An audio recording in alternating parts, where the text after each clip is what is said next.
의식의 깨어남을 사모하라. 일부 07. 영혼을 잠재우는 도구들. 언젠가 비가 몹시 쏟아지고 있는 날 우산을 쓰고 길을 걸어가고 있었습니다. 길을 걷다가 우스운 모습을 보았습니다. 어떤 아이가 슈퍼마켓 앞에 놓여있는 조그만 게임기 앞에 앉아서 비를 맞으면서 게임에 몰두하고 있었습니다. 머리에 무엇인가를 덮기는 했지만 거의 비를 맞고 있는 상태였습니다. 그 모습을 보고 어처구니가 없기도 하고 가련하기도 했습니다. 비를 저렇게 맞으면 감기가 걸릴 텐데 춥지는 않은지 하는 생각이 들었습니다. 하지만 그 아이는 자신이 추운 것을 느끼지 못할 것입니다. 자신이 비를 맞고 있다는 것도 알지 못할 것입니다. 그는 지금 게임에 몰입하고 있기 때문입니다. 그것이 바로 잠을 자고 있는 상태입니다. 잠을 자고 있을 때는 아무것도 느낄 수 없습니다. 게임에 몰두하는 것은 잠을 자고 있는 것입니다. 그것은 일종의 체면술에 걸려 있는 상태와 비슷합니다. 게임에 대한 것에만 깨어 있으며 다른 모든 것에 대해서는 닫혀 있고 잠을 자고 있는 상태이기 때문입니다. 그는 바깥에서 전쟁이 난다 해도 그것을 인식하지 못할 것입니다. 내일 학교에서 시험이 있다고 해도 그것에 대한 부담을 느낄 수 없을 것입니다. 집에 가서 부모님께 야단을 맞을지도 모르지만 그는 아무것도 느낄 수 없을 것입니다. 그는 지금 잠을 자고 있기 때문입니다.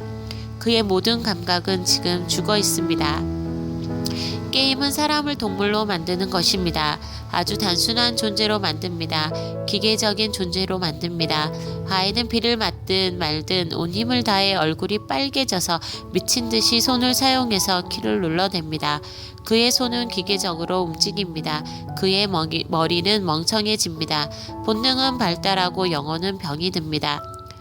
그는 지금 잠을 자고 있으며 무감각의 세계 속에 갇혀 있습니다. 그것은 마약을 하는 사람과 비슷합니다.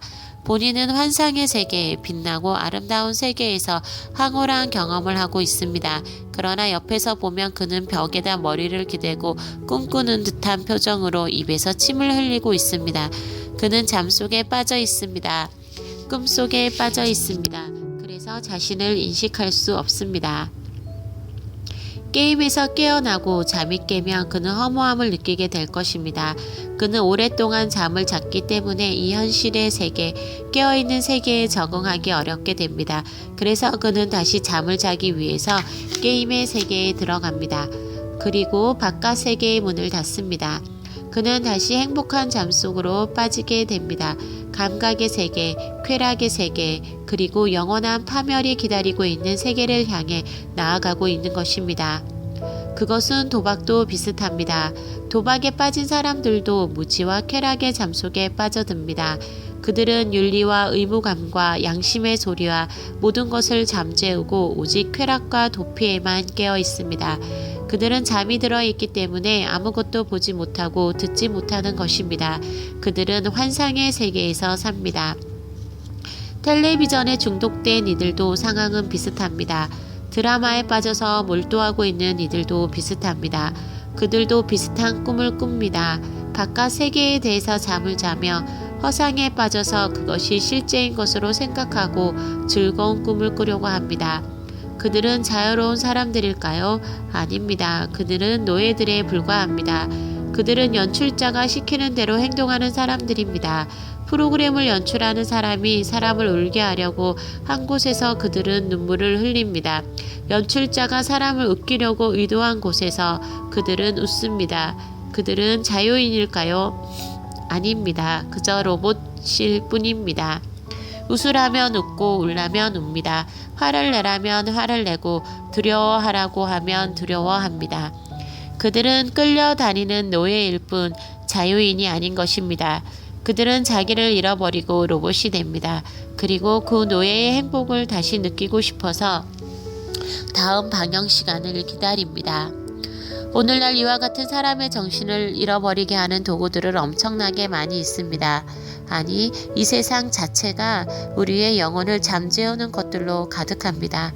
그렇기 때문에 영혼이 깨어있고 진정 가치 있는 것들을 사모하고 영혼을 추구하는 이들이 드문 것입니다. 그들은 그러한 것들에 취해서 잠에 빠져 있기 때문에 무엇이 진리인지 무엇이 추구할 만한 것인지 분별할 수 없습니다. 그러한 모든 장치들은 사람의 영혼을 어둡게 합니다. 잠이 들게 합니다. 그래서 인간을 동물적인 존재로 만드는 것입니다. 그렇기 때문에 우리는 깨어 일어나야 합니다. 나에게는 중학생과 고등학생인 두 아이들이 있습니다. 나는 그들에게 말합니다. 컴퓨터 게임을 하는 것이나 텔레비전 보는 것을 좋아하지 말아라. 무조건 하지 말라는 것은 아니다. 다만 거기에 빠지면 너 자신을 잃어버리고 동물적인 사람이 될 것이다. 중학생의 딸이 물었습니다. 아빠가 독서는 좋다고 하셨죠? 그럼 책만 열심히 보면 되는 건가요? 물론 책을 읽는 것은 좋다. 하지만 거기에도 너무 빠지면 안 된다. 자신을 잃어버리지 말아야 한다. 책이 자신을 사로잡지 않고 자신이 책을 읽는 존재가 되어야 한단다. 딸은 다시 물었습니다. 자신을 잃어버리지 않는다는 것이 무슨 의미예요?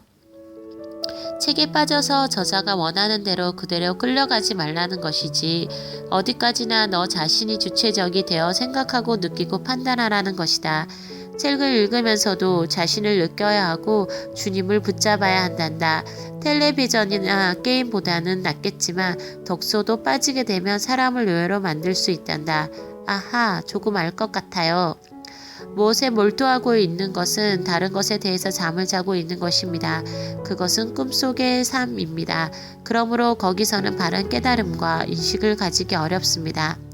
나는 어떤 책을 읽고 흥분한 이들을 많이 보았습니다. 심지어 내 책을 읽고 지나치게 감격하고 빠진 이들을 많이 보았습니다. 그러한 이들에 대해서 나는 경고하곤 했습니다. 그것은 은혜를 받은 것이 아니고 일종의 흥분 상태에 있는 것입니다. 잠을 자고 있는 것입니다. 그들은 조금 후에 잠이 깨어나게 되면 이전에 읽고 느낀 감동에 대해서 까맣게 잊어버리게 됩니다. 그렇다면 잠속에서 느끼고 은혜를 받는 것과 깨어난 상태에서 진정 깨닫고 느끼는 것과는 어떤 차이가 있을까요? 그것은 분명하게 다릅니다. 나는 책을 읽거나 집회에서 은혜를 체험하고 정말 영적인 실제로 경험한 사람과 잠시 감격과 흥분 상태와 환상에 빠져 있는 사람을 구분할 수 있었습니다. 그러나 그것을 언어로 표현하는 것은 쉬운 일이 아닙니다. 당신의 인식력이 증가될 때, 당신의 깨어남이 좀 더 선명해질 때, 당신은 그것을 분별할 수 있게 될 것입니다. 지금으로서는 조금 더 진도를 나가는 것이 필요할 것 같습니다. 이 장에서는 이 세상에 사람의 영혼을 잠자게 하여 물질화, 동물화 시키는 요소들이 너무나 많이 있다는 것을 인식하는 것으로 충분합니다. 그러므로 깨어 있어서 자기의 영혼을 지키며 참다운 인식과 깨달음의 길로 나아가는 것이 너무나 중요하다는 것을 충분히 이해하셨으면 하는 것입니다.